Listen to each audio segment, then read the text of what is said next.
13절에서 16절 말씀입니다.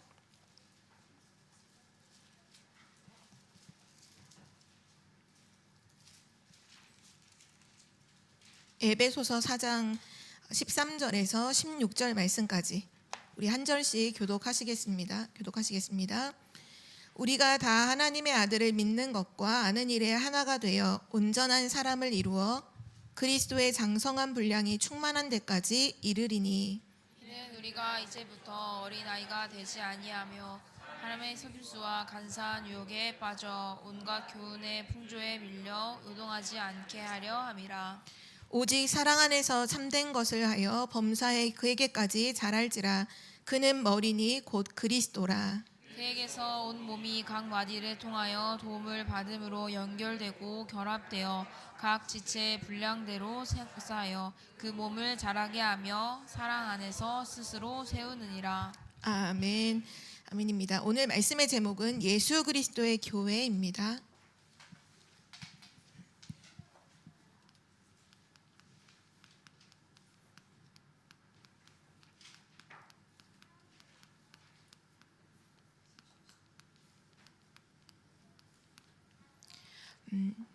새신자가 교회를 어떻게 이해하느냐가 너무너무 중요한데요.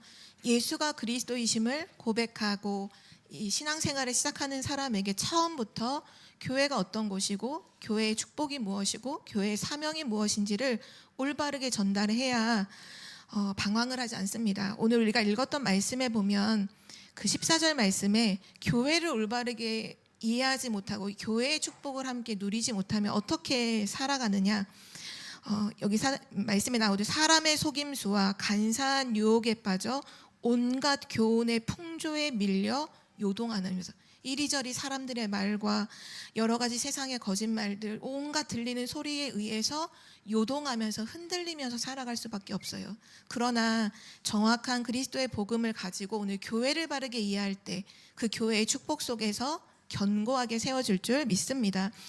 성경 말씀에 나와 있듯이 고린도전서 3장 16절에 예수가 그리스도이심을 고백하는, 예수가 그리스도이심을 믿는 그 구원받은 자의 몸을 교회라고 하셨죠. 바로 우리의 몸이 교회입니다. 하나님의 성령이 거하시는 성전이죠. 그래서 구원받은 자의 몸, 우리의 몸이요, 그냥 육신이 아니라 성전이에요. 우리의 몸이 바로 교회입니다. 또한 오늘 말씀에 4장 16절에도 나와 있듯이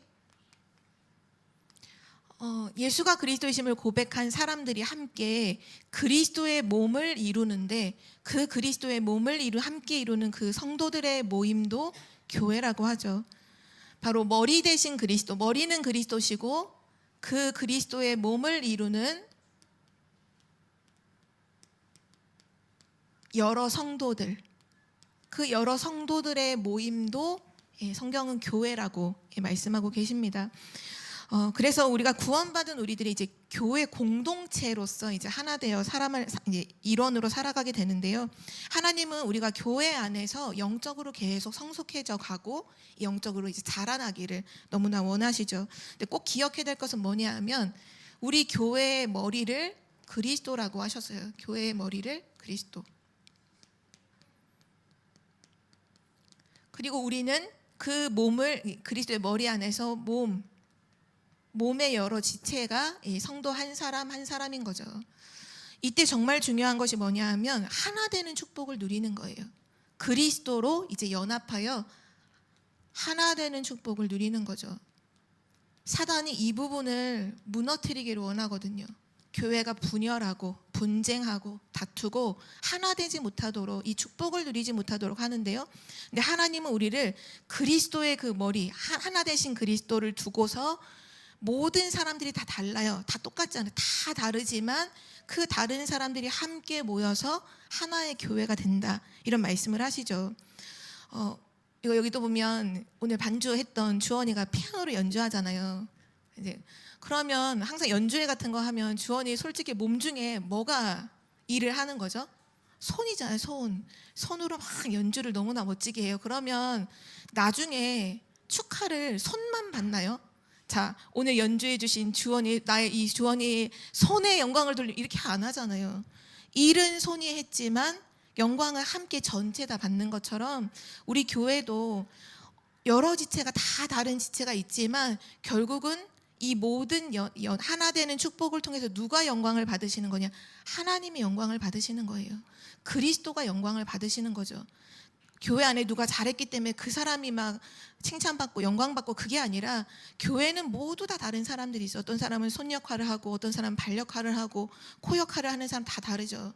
만약에 우리가 발가락이 자꾸 뭔가 이렇게 아프고 발가락이 자꾸 삐고 조금만 이렇게 하면 또 골절되고 막 이러니까 안 되겠네, 발가락 잘라버리자, 그러지 않잖아요. 우리가 발가락이 다 길을 집안에서도 이렇게 걷다가 문에 발을 찢잖아요. 찢으면 온몸은 아무 상관이 없고 발가락만 아픈 게 아니에요. 이 발가락이 찧었는데 머리끝까지 쭈뼛하면서 그 고통이 전달돼서 얼굴이 일그러지잖아요. 그것처럼 우리 성도 중에 함께 그리스도의 몸을 이루는 지체가 있는데 어떤 지체가 좀 부족해, 어떤 지체가 좀 연약해, 어떤 지체가 좀 아파요. 그러면 우리 모두가 함께 고통을 같이 나누고, 그래서 그 연약한 부분을 서로 감싸고 치유하고 보호하고, 연약하기 때문에 더 보호하고 챙기는 거죠. 이 사람은 연약하니까 필요 없어, 막 이러지 않잖아요. 우리가 손가락 아프다고 해서 손가락 잘라버리고, 뭐 아프다고 해서 뭐 잘라버리고, 그러면 남아있는 게 어디 있겠어요. 그것처럼 교회는요, 하나 되는 축복을 진짜로 누려야 되는데 그 비밀이 그리스도로부터 그 축복이 온다는 거예요.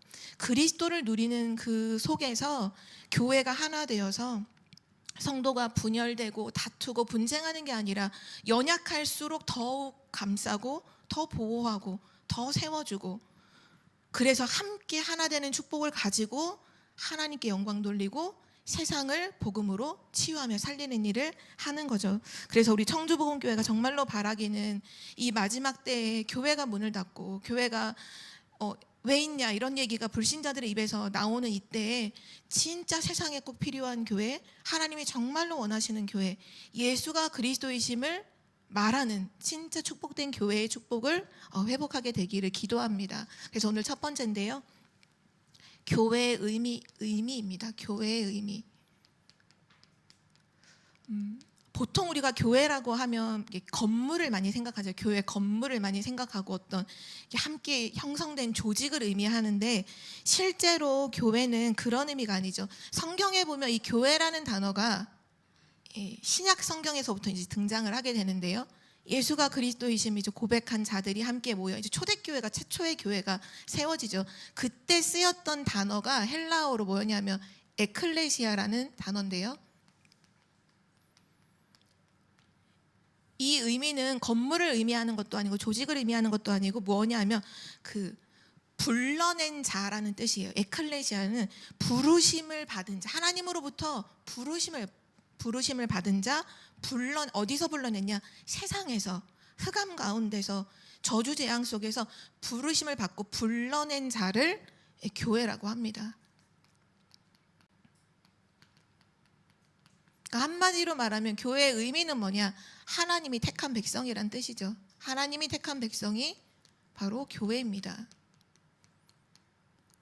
근데 이 교회를 누가 세우시느냐라고 했을 때 마태복음 16장에 시몬 베드로가 주는 그리스도시요 살아계신 하나님의 아들이시니다라고 이 신앙을 고백하고 난 이후에 주셨던 말씀이죠. 18절에 보면 너는 베드로라, 이 반석 위에 내 교회를 내가 세우겠다, 이렇게 말씀하시죠. 교회는 사람이 모여서 뭐 건물을 같이 만들고 뭐 리모델링해서 이렇게 되는 게 교회가 아니라, 교회는 누가 세우시느냐? 교회는 그리스도가 세우시는 것입니다. 그리스도가 세우시는 거죠. 그래서 우리 교회가 진짜로 건강하고 튼튼하게 서려면 계속 그리스도로 충만해야 돼요. 우리 교회가 그리스도로 충만해야 돼요. 왜냐? 그리스도께서 내 교회를 내가 세우신다 하셨거든요. 우리가 그리스도를 붙잡고 그리스도를 고백하면 하나님이 든든히 세워가시는 거예요. 근데 교회가 그리스도를 말하지 않고 더 이상 그리스도를 전하지도 않고 고백하지도 않는다. 그럼 교회는 힘이 없어 무너지게 되는 거죠. 그래서 오늘 그리스도의 교회라고 하셨는데요, 예수 그리스도의 교회라고 했을 때 눈에 보이는 교회도 있지만 눈에 보이지 않는 교회도 있죠. 예를 들어 무형교회라고 한다면 형태가 없이 성경에서 기록하고 있는 교회는 뭐를 의미하는 거냐 했을 때 에베소서 1장 22절 23절 말씀에 잘 나와 있는데요. 우리 이 말씀을 같이 찾아 읽도록 하겠습니다. 에베소서 1장 22절에서 23절 말씀입니다. 네, 우리 22절 23절 함께 읽겠습니다. 또 만물을 그의 발 아래에 복종하게 하시고 그를 만물 위에 교회의 머리로 삼으셨느니라. 교회는 그의 몸이니 만물 안에서 만물을 충만하게 하시는 이의 충만함이니라. 아멘. 보편적으로 무형교회는 어떤 교회냐? 예수 그리스도를 머리로 한 하나의 교회를 말해요. 지금 뭐 우리 청주에도 보면 여러 교회가 이렇게 건물들이 있는데 그런 거 말고 하나님을 중심으로 해서 그리스도를 머리로 삼은 하나의 교회, 그거를 눈에 보이지 않지만 하나의 교회, 그리스도의 교회라고 하죠. 그러니까 사단이 이 하나님을 중심으로 해서 이 하나된 교회를 무너뜨리려고 하는 거예요. 사단이 늘 공격을 하죠. 그리스도가 주인 되지 못하도록, 하나님께 영광 돌리지 못하도록 사단은 끊임없이 공격을 해요. 그래서 우리 교회가 늘 깨어 있어야 되고 기도해야 되고 그리스도로 무장을 해야 되는 거죠. 또한 성경에 보면 지교회라는 것이 나오는데요. 우리가 알듯이 어떤 한 일정한 지역에서 그리스도를 고백하는 사람들이 함께 모이는 바로 그 교회를 말해요. 지역에서 모이는데 그리스도를 고백하는 그리스도인들이 모이는 교회. 성경에서 보면 안디옥 교회 나오잖아요. 안디옥 지역에서 함께 그리스도를 고백했던 사람들이 모이는 그 안디옥 교회, 또는 뭐 에베소 교회, 빌립보 교회, 그 교회들이 전부 다 빌립보 지역에 있었던 뭐 빌립보 교회, 에베소 지역에 있었던 에베소 교회, 고린도 지역에 있었던 고린도 교회, 다 지역을 중심으로 해서 모였던 지교회를 말하고요. 또 성경에 보면 가정교회도 나오고 있는데요. 이거는 특별한 초대교회 그때 당시에 핍박이 워낙 심해서 함께 지역에서 드러나게 모일 수가 없는 거예요. 그래서 가정을 중심으로, 집을 중심으로, 왜냐하면 집까지 찾아와서 어떻게 막을 수는 없기 때문에 가정과 집을 중심으로 그리스도인들이 함께 모여 예배했던 그 가정교회가 있죠. 성경에 보면 뭐 고린도전서 16장 19절에 보면 브리스길라와 아굴라 또 그 집의 교회 이렇게 얘기했죠. 브리스길라와 아굴라의 집이 그때 교회로서 함께 모임이 있었고요. 또 골로새서 4장 15절에 보면 눈바라고 하는 사람이 나오는데 그 눈바와 그 여자의 집에 있는 교회 이렇게 또 성경은 기록하고 있어요. 그래서 우리 교회라고 했을 때에는 사실은 어떤 건물의 의미가 아니구나. 하나님이 택하신 성도가 교회이고 그 성도들이 함께 모이는 모임이 교회인 거죠. 가장 크게는 예수 그리스도를 고백하는 모든 사람들이 전부 다 하나님 영광을 위해 하나된 교회고요. 그러한 가운데 이제 지역으로 모이는 지교회가 있고 가정교회가 있는 거죠. 자, 그러면 두 번째로 교회의 기능을 같이 보겠는데요. 사람들이 함께 모이고 함께 소통하는 이 교회가 자칫 잘못하면 육신적인 것을 나누고 소통하는 교회로 사람들이 생각할 수 있거든요.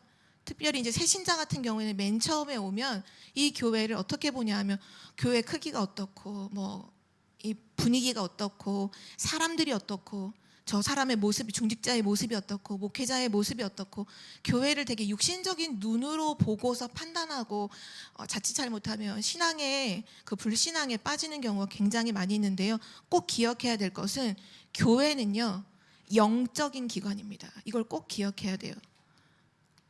교회는 먹고 입고 마시는 곳을 하는 곳이 아니라 교회는 영적인 기관이에요. 하나님의 비밀인 그리스도를 늘 선포하고 그리스도로 소통하는 곳이 교회이고요. 또한 우리 한 사람 한 사람의 눈에 보이는 육신이 아니라 한 사람 한 사람의 영혼을 두고서 그 영혼을 살리는 것이 교회라는 사실을 꼭 기억해야 돼요. 이거를 새신자는 모르잖아요. 그러니까 미리 신앙생활을 하고 있는 자들이 정확하게 알고 누리고 있어야 돼요. 교회는 영적인 기관이에요. 교회는 성령이 역사하시는 곳이에요. 우리가 아무리 열심히 막 뭔가를 한다고 해서 일이 되느냐, 그렇지 않아요. 교회는 성령이 역사하셔야 되어지는 곳이 교회입니다. 그리스도인이 누구인가요? 모든 세상 사람들하고 우리 다 똑같잖아요. 다 외모도 똑같고 모든 게 다 똑같아요. 그러나 한 가지 다른 게 있어요. 다 똑같은 자연인이지만 그리스도인은 뭐가 다르냐? 그 안에 성령이 내주하시고 성령이 인도하시고 성령이 역사하시는 사람들이잖아요. 그 사람이 그리스도인이에요. 성령이 함께 하시는 생명의 성령의 법으로 완전히 거듭나고 축복 가운데 있는 사람, 그 사람을 그리스도인이라고 하죠. 또 교회는요, 그리스도인들이 함께 모여있는 모임인데요. 그러니까 쉽게 말하면 이렇게 이 청주복음교회라고 하는 이런 건물이 있는 교회에서 모인다고 해서 여기만 교회가 아니라 이들이 어떤 현장에든지 함께 모여 구역 예배를 드리든 중요한 지교회 모임을 하든 다락방 모임을 하든 모임들이 있잖아요. 그런 그리스도인들이 함께 모이는 그 모임, 그 현장은 그냥 불신자가 있는 그런 현장하고 다르잖아요. 뭐가 다르냐? 그 현장에 성령께서 함께 하시고 성령께서 역사하시는 거예요. 그래서 그 현장도 교회입니다. 개개인마다 하나님이 함께 하시는 그 사람이 교회요. 또 하나님이 함께 하시는 그 현장이 교회인 거죠. 더 한 군데를 더 본다면 하나님의 나라가 임한 곳이 바로 교회입니다. 하나님의 나라, 흑암이 완전히 무너지고 하나님이 통치하시는 그 현장이 교회이죠. 그래서 교회는요, 눈에 보이는 거 거기에 초점을 두고 모든 걸 하지 않아요. 항상 초점을 어디다 두느냐? 눈에 보이지 않지만 하나님이 원하시는 게 무엇인지, 이 복음이 진짜로 증거되는 방향이 어디인지, 성령의 인도하시는 곳, 성령이 역사하시는 곳이 어디인지 항상 거기에 초점을 두죠. 그러니까 눈에 안 보이는 영적인 그것이 실상이 되는 곳, 그곳이 바로 교회인 것입니다. 그럼 대체 교회는 뭐 하는 곳이냐라고 했을 때 중요하게 교회의 4대 기능이 있는데요. 이건 우리 청주복음교회 안에서의 의미이기도 하면서 우리 한 사람 한 사람을 두고서도 적용하고 누려야 될 축복이에요. 첫 번째, 교회가 무엇을 하는 곳이냐 했을 때 첫 번째, 교회는 예배하는 곳입니다. 하나님을 예배하는 곳이죠. 우리를 구원해 주신 하나님께 영광 돌리고 예배하는 곳이에요. 그래서 구원받은 백성들이 함께 모일 때마다 하나님께 예배로 영광을 돌리는데요. 로마서 12장 1절에 보면, 그러므로 형제들아, 내가 하나님의 모든 자비하심으로 너희를 권하노니 너희 몸을 하나님이 기뻐하시는 거룩한 산 제물로 드리라. 이것은 너희가 드릴 영적 예배니라라고 했습니다. 우리가 교회에서 함께 드리는 그 예배, 공예배도 예배이지만 우리 몸으로 하나님께 영광 돌리는 산 예배, 삶의 예배죠. 우리의 몸을 하나님께서 이제 성전으로 삼으셨기 때문에 이 몸으로 하나님께 예배로 영광을 돌리는 거예요. 그래서 우리의 모든 삶은 예배입니다. 그리스도를 고백한 모든 삶은요, 예배예요. 또 성경에 보면 요한복음 4장 24절에 항상 우리가 예배 시작할 때 목사님이 선포하시는 말씀이죠. 하나님은 영이시니 예배하는 자는 영과 진리로 예배할지니라, 이렇게 말씀하셨어요. 우리가 항상 예배 드릴 때 초점이 뭐냐? 영과 진리로, 이 복음을 가지고 하나님을 향하여 예배를 드리는 것이죠. 근데 이 앞절에 보면 23절에 보면 뭐라고 말씀하셨냐면, 하나님은 지금도 누구를 찾으시느냐? 영과 진리로 예배하는 자를 하나님 지금도 찾으신다고 했어요. 그러니까 하나님이 누구를 찾고 기뻐하시는, 예배하는 사람, 하나님께 예배로 영광 돌리는 사람을 하나님 기뻐하시죠. 그래서 이사야서 말씀에 41장 이 말씀에 보면 하나님이 우리를 창조하신 목적이 딱 나오죠. 이 백성은 내가 나를 위하여 지었나니 나의 이름을, 나의 영광을 찬송하게 하려 함이라. 우리는 하나님께 영광 돌리는 예배를 위해서 지음을 받은 존재예요. 그래서 마태복음 22장 37절에 보면 우리는 예배를 어떻게 드려야 될까요? 이 답이 나오는데요. 37절에 보면 너는 예수께서 이르시되 내 마음을 다하고 목숨을 다하고 뜻을 다하여 주 너의 하나님을 사랑하라 이렇게 말씀하셨어요. 예배하는 우리의 자세죠. 너는 마음을 다하고 하나님께 예배하면서 딴 마음을 다른 데 두는 게 아니라 마음을 다하고 목숨을 다하고 뜻을 다하여 주 너의 하나님을 사랑하라. 교회의 첫 번째 기능 바로 예배입니다. 하나님께 영광을 돌리는 것이죠. 이것이 항상 1순위고요. 그리고 나서 두 번째 교회의 기능은 전도입니다. 한마디로 말해서 이 세상에 복음을 선포하는 일을 하는 것을 말하죠.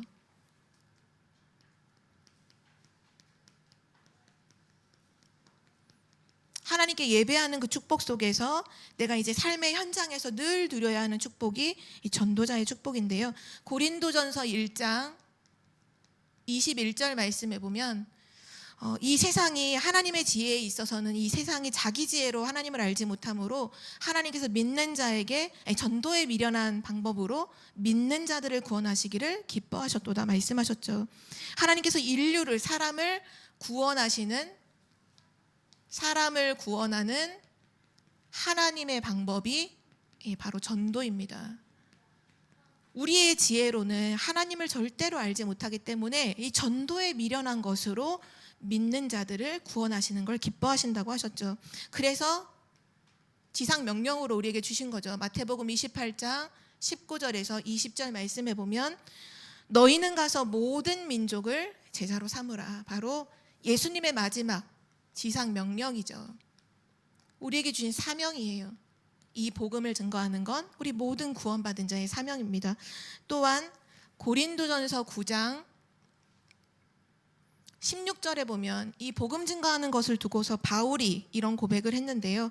내가 복음을 전할지라도 자랑할 것이 없음은 내가 부득불 할 일이라. 이게 무슨 말이냐면 하지 않으면 안 된다는 거예요. 부득불이라는 말, 하지 않으면 안 되는, 반드시 해야 될 일이라는 거예요. 내가 복음을 전할지라도 자랑할 게 없는 건 내가 반드시 해야 될 일이기 때문이다. 만일 복음을 전하지 아니하면 내게 화가 있을 것이로다. 하나님께서 은혜로 이 전도자 이 바울에게 이 복음을 알게 하셨는데 그 복음을 알고 난 이후로 내가 복음을 말하지 않는다는 거 말할 수밖에 없다는 거예요. 내가 이 복음을 말할 수밖에 없다. 그래서 전도자 바울은 늘 고백하잖아요. 나는 그리스도 아는 게 가장 고상하고 나는 그리스도께 발견되기 원하고 내가 그리스도를 알고 나니까 이전에 내가 가지고 있던 모든 것들이 다 배설물과 같다라는 고백을 하잖아요. 그것처럼 구원받은 하나님의 자녀인 교회의 중요한 기능이 뭐냐? 전도하는 것, 복음을 선포하는 것입니다. 그리고 세 번째가 복음을 증거했다면 당연히 영접하고 구원받는 자들이 나오겠죠. 그러면 그 사람을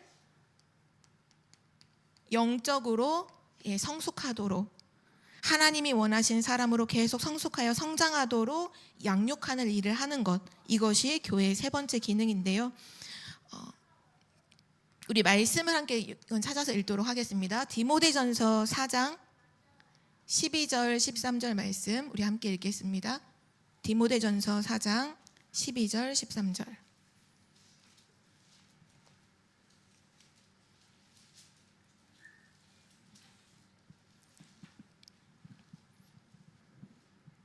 양육에 대한 부분을 두고서 성경은 뭐라고 말씀하시는지 확인하겠습니다.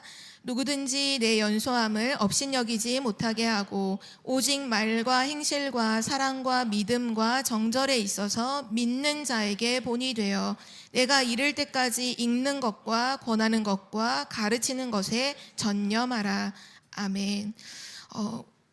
우리가 다른 사람을 영적으로 성숙하게 하기 위해서 이 양육하는 일을 할 때 있어 가장 중요한 자세가 뭐냐 하면 본이 되라는 거죠. 믿는 자에게 본이 되라. 예수님께서 제자에게 본을 보이신 것처럼 믿는 자에게 본이 되라. 그러면서 무엇으로 양육하느냐고 했을 때 읽는 것과 권하는 것과 가르치는 것에 전념하라.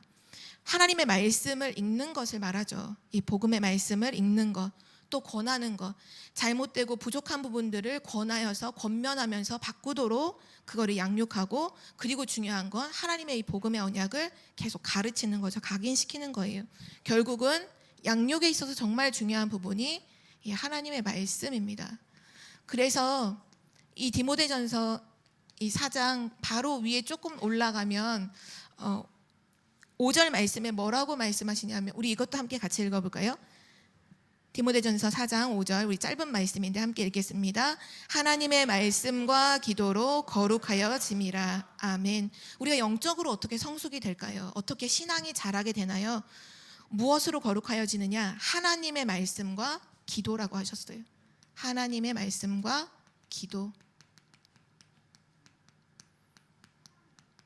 그래서 개인 양육을 할 때 있어서 정말 중요한 것이, 그 사람이, 그 양육 대상자가 결국은 혼자서 하나님의 말씀을 가지고 답을 얻고 혼자서 기도할 수 있을 때까지 돕는 것이 너무나 중요하죠. 왜냐하면 그 사람이 그렇게 되면 하나님은 그 사람에게 또 다른 구원의 전도의 문을 열어주셔서 이제는 그 사람이 양육 대상자가 아니라 양육하는 사람이 되게 하시기 때문이죠. 그래서 우리가 양육을 할 때 있어서 정말 중요한 부분 중에 하나가, 그 사람이 양육하는 사람을 의지하도록 만들면 그건 사실 올바른 양육은 아니에요. 왜냐하면 그 사람이 하나님 앞에 설 수 있도록, 하나님 앞에서 말씀에 답을 줄 수, 예를 들면 양육 대상자가 이제 고민이나 갈등들이 많다 보니까 신앙생활에 있어서 여러 가지 이게 교훈을, 도움을 구하잖아요. 그때 가장 좋은 거는 뭐냐면, 내가 막 답을 주려고 애쓰지 말고, 그래 맞다, 그 중요한 것을 두고서 함께 기도하자. 그리고 강단 말씀에서 하나님이 뭐라고 말씀하시는지 같이 확인하자. 그래야 그 사람이요, 강단 말씀을 통해서 답을 얻는 신앙생활로 자라게 돼요. 근데 만약에 어떤 사람이 고민을 얘기하는데 자꾸 내가 뭔가 이 사람에게 막 어떤 답을 주고, 그 사람이 그러면 그걸 가지고서 살고, 그러니까 이게 자꾸 시간이 흘러가면 나를 의지하게 되는 거죠. 문제만 생기면 바로 전화하고, 고민 생기면 바로 전화하고. 사실 그게 올바른 신앙생활은 아니거든요. 문제 만나고 어려움 생겼을 때 바로 하나님 앞에 딱 선다. 그 개인이 말씀, 강단 말씀에서 답을 찾을 수 있다. 강단 말씀에서 모든 답을 다 얻는다. 굉장히 성숙한 신앙생활이잖아요. 그래서 무엇이 거룩하게 하느냐 하면, 무엇이 그 사람을 성숙하게 하는, 하나님의 말씀과 기도입니다. 그래서 로마서 12장, 이 말씀도 우리 함께 찾아볼 텐데요. 로마서 12장 6절에서 8절 말씀입니다.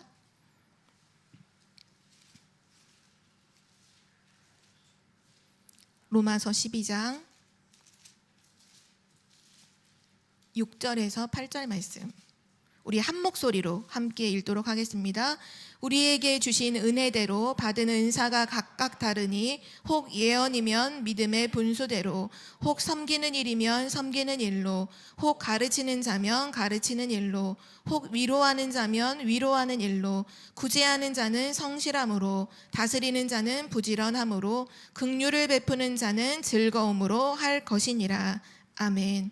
한 사람의 세 가족을 양육하는 일에 있어서는 그 사람에게 다락방을 해주는 그 한 사람 사역자로 인해서만 성숙되는 건 사실 아니에요. 오늘 말씀에 나와 있는 것처럼 우리 교회는 한 몸이고 한 지체라고 했잖아요. 어떤 사람은 가르치는 일로, 어떤 사람은 또 위로하는 일로, 어떤 사람은 또 섬기는 일로, 모든 사람들의 양육을 통해서 중요한 한 사람 한 사람들이 영적으로 성숙해진다는 것이죠. 결국은 우리 모두에게 양육하는 데 있어도 모든 사람에게는 하나님이 각자에게 허락하신 몫이 있다는 거예요. 모든 사람의 외모가 다르듯이 모든 사람의 사역이 다른 거죠. 어떤 사람은 굉장히 그 성도를 위로해주는 일을 하는 사람도 있고, 어떤 사람은 그 성도를 듣고 계속 기도해주는 사람도 있고, 또 어떤 사람은 그 성도에게 진짜 직접 찾아가서 말씀을 전달하는 사역을 하는 사람도 있고요. 근데 결국은 그 모든 것을 통해서 뭐 하는 것이냐? 성도를 세우는 것이라고 하셨어요. 그게 양육이죠. 그리고 나서 이 모든 양육의 결과를 말씀하셨는데요. 에베소서 4장 12절, 오늘 우리가 읽었던 본문 말씀 바로 윗절에 보면 결국 이 모든 것을 통해서 뭐하냐, 성도를 온전케 하고 그리스도의 몸을 세움이니라 라고 하셨어요. 이 양육의 최종 하나님 원하시는 건 뭐냐, 그리스도의 몸을 세우는 거죠. 결국 교회를 세우는 거라는 거예요.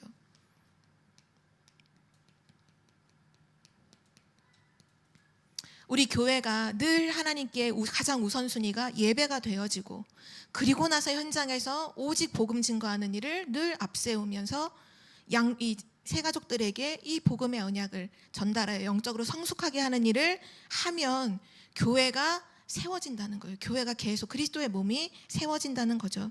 그리고 한 가지 더 교회의 기능이 있다면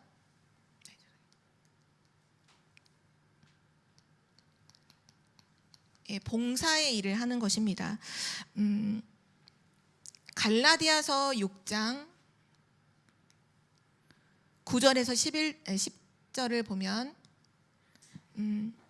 우리가 선을 행하되 낙심하지 말지니 포기하지 아니하면 반드시 거두게 된다라고 하시면서, 그러면 우리는 기회 있는 대로 이 선한 일을 행해서 믿음의 가정을 두고서 선한 일을 행하라 이렇게 말씀하시거든요. 그러니까 우리가 이 교회 안에 보면 여러 가지 많은 파트도 있고 맡은 여러 가지 일들도, 크고 작은 일들이 사실 많잖아요. 오늘 여기만 봐도 누군가는 먼저 와서 이 보일러를 켜고 막 히터를 켜는 사람도 있고, 누군가는 또 미리 와서 뭐 이게 반주하는 사람, 칠판을 하는 이런 부분도 시작해서 여기 뒤에 우리 일어나라 빛을 발하라 이런 거 붙이는 것도 누군가는 붙이는 사람이 있기 때문에 저기 붙어져 있는 거거든요. 보이진 않지만.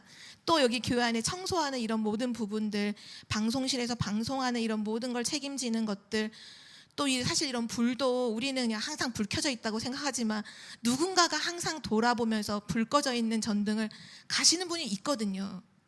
아시잖아요, 다들. 그런 모든 일들이 교회를 두고서 이루어지는 봉사의 일을 말해요. 근데 하나님께서 이것을 기회 있는 대로 하라 말씀하셨어요. 누가 할 것인가가 아니라 기회 있는 대로. 내 눈에 보였다. 그러면 그 기회가 온 거죠. 그럼 하는 거예요. 왜냐하면 고린도전서 4장 1절에 하나님께서 우리를 뭐라고 하셨냐면 그리스도의 일꾼이라고 하셨거든요. 그리스도의 일꾼. 그리스도를 위해서 일하는 자, 교회를 위해서 일하는 자라는 의미죠. 그러면서 이 부분을 그냥 우리에게 막 하라고 하신 게 아니라 요한복음 13장 14절에 보면 예수님께서 십자가를 지시기 전에 중요한 한 가지를 제자들에게 하셨어요. 이게 뭐냐 하면 제자들의 발을 씻겨주신 거예요. 종들 중에 가장 밑바닥에 가장 천한 종을 세종로라고 하잖아요. 그러니까 발을 씻겨주는 종이라 하잖아요. 근데 예수님께서 제자들의 발을 다 씻겨주시면서 내가 너에게 오늘 보인 것처럼 너희도 그렇게 행하면서 교회를 세워라 이런 말씀을 하셨죠. 결국은 이 교회 일을 하는 것은 예수님께서 모범을 보이신 일입니다. 가장 낮은 곳으로 가서 섬기는 일을 한 거죠. 왜냐? 그 영혼을 두고 또 중요한 복음 증거를 두고서 하신 거죠. 그래서 베드로전서 4장 10절에 보면 우리를 선한 청지기 같이 하나님께서 축복하셨으니까 서로 봉사하라. 그러니까 청지기라는 단어가 그거잖아요. 내 것을 가진 자가 아니라 다른 사람 것을 대신 맡아서 관리하고 그거를 운영해 가는 자를 청지기라고 하는데요. 하나님께서 우리에게 맡겨주신 부분, 그걸 두고서 선한 청지기 같이 서로 봉사하라. 하나님께서 우리에게 맡겨주신, 충성되게 여겨서 맡겨주신 그 부분을 두고서 서로 교회를 세워나가라, 그 말씀을 하신 거죠. 이것이 바로 교회의 중요한 기능이고요. 세 번째, 마지막으로 교회의 사명입니다. 사명을 놓친 교회는 사실 세상에 필요하지가 않죠. 어떻게 보면 교회가 문을 닫고 교회가 무너진다고 했을 때 세상 사람들이 교회를 무너뜨릴 수 있느냐? 사실 그렇게 무너뜨릴 수 없어요. 왜냐? 교회는 그리스도께서 세우시기 때문이죠. 근데 만약에 교회가 문을 닫고 교회가 무너졌다면, 왜냐하면 중요한 사명을 놓쳤기 때문이죠. 중요한 사명을 놓쳤기 때문에 하나님께 필요하지 않아서 그런 일들을 또 하게 하신 거죠. 그러면 교회의 사명은 무엇일까요? 교회는 예수님께, 예수 그리스도께 위탁받은 중요한 사명이 있습니다. 위탁을 받았다는 건 그 예수님이 하셔야 될 것을 대신 그걸 하도록 맡겨주셨다는 거예요. 우리에게 부탁하셨다는 거죠. 그래서 마지막 때에 이 영적 문제 시대가 심각해질수록 교회를 사단이 엄청 공격하잖아요. 사실은 교회의 다른 문제가 아니라 이 그리스도의 복음을 말하지 못하도록, 이 교회가 그리스도 복음 증거하는 것에 집중하지 못하도록 분산을 시키는 거예요. 먼저는 분열시키기 이전에 생각들과 집중해야 될 걸 하지 못하도록 막 분열시켜요. 여러 가지 일들과 말들을 통해서 막 분열되게 만들어요. 복음에 집중하지 못하도록. 우리가 막 여러 가지 사건 사고가 일어나면 내가 지금 할 일을 해야 되는데 여기서 자꾸 신경이 분산되잖아요. 자꾸 이렇게 신경이 쓰이고 그쪽으로 자꾸 이렇게 뭔가 에너지가 가잖아요. 사단은 계속 그 일을 한다는 거예요.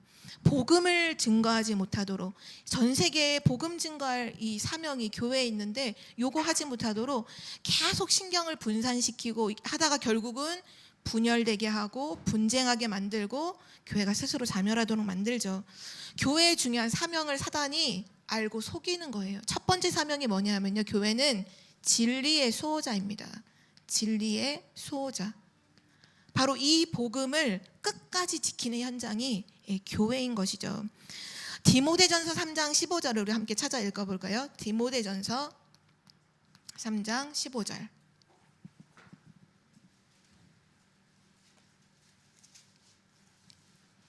디모데전서 3장 15절 말씀 우리 함께 합독하겠습니다. 만일 내가 지체하면 너로 하여금 하나님의 집에서 어떻게 행하여야 할지를 알게 하려 함이니 이 집은 살아계신 하나님의 교회요 진리의 기둥과 터니라. 아멘. 살아계신 하나님의 교회고 그리고 진리의 기둥과 터다. 진리를 수호한다는 것이죠. 마지막 때에 오직 예수 그리스도를 선포하는 현장이 바로 교회입니다.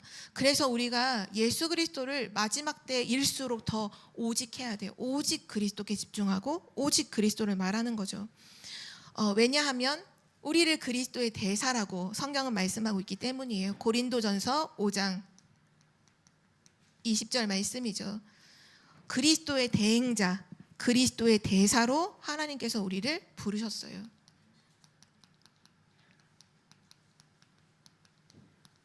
그러니까 내가 생각하고 내가 원하는 대로 하는 게 아니라 그리스도께서 생각하시고 그리스도께서 원하는 것에 집중하며 교회가 이 일을 사명을 이루어가는 거죠. 결국은 한마디로 말하면 교회의 사명은 뭐냐? 전 세계의 복음을 증거하여 살리는 세계 선교입니다. 하나님께서 마태복음 28장 18절에서 20절에 모든 민족으로 제자를 삼으라 말씀하셨고요. 마가복음 16장 15절에서 20절에 온 천하에 다니며 만민에게 복음을 증거하라. 또 사도행전 1장 8절에 땅끝까지 이르러 내 증인이 되리라 하시니라 말씀하셨죠. 그러면서 요한복음 20장 21절에 보면 뭐라고 예수님이 말씀하셨냐면 아버지께서 나를 이 세상에 보내신 것 같이 나도 너희를 이 세상에 보내노라 이렇게 말씀하셨어요. 그리스도께서 우리 땅에 오셔서 십자가에서 피 흘려 죽으시고 부활하심으로 구원의 길을 여신 그 일을 완전히 이루셨잖아요. 그것처럼 이제 이 복음을 가지고 세상 현장에 구원의 길을 말하는 복음의 길을 말하는 증인으로 우리를 세우신 것입니다. 이것이 교회의 사명이에요. 우리 청주 복음 교회의 사명이면서 우리 한 사람 한 사람의 사명인 거죠. 마지막 때일수록 그래서 진리를 지켜야 돼요. 그리스도의 복음을 굳게 붙잡으셔야 돼요. 그리고 그리스도의 대사로 그러면서 세계 선교에 우리의 모든 방향을 맞추고 살아가는 거죠. 이번 토요 메시지 때도 정말 참된 부흥을 말씀하시면서 중요한 메시지를 주셨잖아요. 그때 말씀하신 게 하나님과 방향이 맞아야 된다. 하나님과 방향이 맞아야 된다. 우리가 뭘 잘하고 열심히 하고 그거 아무것도 중요하지 않다. 하나님과 방향이 맞아야 된다. 하나님의 목표가 뭔지 알아야 된다. 그 세 가지 뜰을 회복하는 걸 하셨죠. 또한 하나님과 기도가 맞고 소통이 돼야 된다. 그 7망대 7여정 7이정표 말씀하시면서, 그래서 우리 교회가 진짜 기도 24팀으로 일어나고 또 전도 24팀으로 일어나고 모든 대학생들은 이걸 기획하는 기획 24팀으로 일어나라, 이런 메시지 주셨는데요. 그렇습니다. 이것이 바로 교회의 사명, 우리의 사명이기 때문입니다. 마지막 결론입니다. 하나님께서 우리를 세상 저주 재앙에서 우리를 불러내요. 교회로 삼으시고 성전으로 삼으시고 중요한 축복 계속 예배부터 시작해서 누리게 하시면서 세계 선교를 이루어 가게 하시는데, 이거를 지속하게 하는 비밀이 무엇일까요? 우리가 진짜 교회의 사명을 마지막 끝까지 다할 수 있게 하는 그 축복이 무엇일까요? 그것이 바로 우리가 오늘 읽었던 말씀에 주시는 답입니다. 에베소서 우리 말씀을 다시 한번 볼까요? 에베소서 4장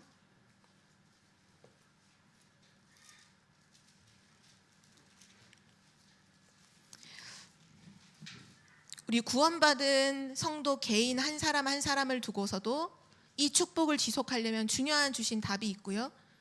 정말 우리가 함께 모이는 우리 청주 복음 교회를 두고도, 이 개인을 두고도 성전이라고 할게요.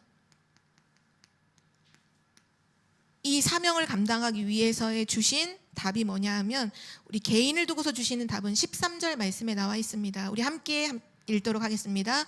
우리가 다 하나님의 아들을 믿는 것과 아는 일에 하나가 되어 온전한 사람을 이루어 그리스도의 장성한 분량이 충만한 데까지 이르리니. 아멘.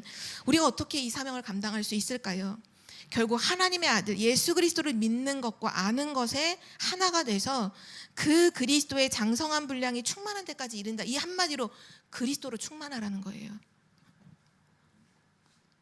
그리스도로 충만하기를 기도하는 우리 성도님들 되시길 기도합니다. 마지막 결론은 우리의 기도 제목으로 잡았으면 좋겠어요. 날마다 하나님 그리스도로 충만하게 하옵소서. 우리 한 사람, 성도 한 사람 한 사람이 부족함도 있을 수 있고 어려움도 있을 수 있잖아요. 근데 상관없어요. 그리스도로 충만하게 하옵소서. 그럼 되는 거잖아요. 그리고 나서 우리 청주 복음교회가 이 일을 지속하기 위해서는요, 마지막 16절 말씀에 답이 나와 있는데요. 우리 16절 말씀도 함께 읽겠습니다. 그에게서 온몸이 각 마디를 통하여 도움을 받음으로 연결되고 결합되어 각 지체의 분량대로 역사하여 그 몸을 자라게 하며 사랑 안에서 스스로 세우느니라. 아멘. 아까 교회의 머리가 예수 그리스도라고 했죠. 바로 그에게서, 그리스도에게서 온몸의 각 마디가 통해서 도움을 받는다는 거예요. 그리스도의 도움을 받아 모든 것이 연결되고 하나 되어 교회를 세워나간다는 거죠. 우리 교회가 다른 거 의지하지 말고 다른 도움 바라지 말고 그리스도의 도움으로 연결되고 결합되어 분량대로 역사하는, 자라나가는 우리 교회가 되기를 정말로 기도합니다. 그리스도의 도우심을 구하세요. 우리 교회를 두고서 여러 가지 일들이 사실 있잖아요. 하나님 우리 교회는 이런 부분들도 준비되고 우리 교회 안에도 또 특별 전도팀도 세워지고, 하나님 이 일을 두고서 그리스도께서 우리를 도와주옵소서. 우리 구역구역을 두고서 하나님 그리스도께서 우리를 도와주셔서 우리가 서로 그 마디가 연결되고 결합되어 스스로 세우게 하는 것처럼 하나님께서 우리를 도와주시옵소서라고 기도하시기 바랍니다. 우리 청주복음교회가 마지막 때까지 정말 세상 세계복음화가 되는 그 날까지 오직 그리스도로 충만하고 그리스도로 연결되어 그의 도움으로 살아남는, 살아가는, 또 살리는 증인이 되기를 기도합니다. 하나님 아버지 감사합니다. 오늘 예수 그리스도의 교회를 알게 하시고 교회의 기능과 사명을 알게 하심을 감사드립니다. 구원받은 성도 한 사람 한 사람이 날마다 그리스도로 충만하게 하옵소서. 영적인 축복을 누리는 우리 교회가 되도록 인도하여 주시옵소서.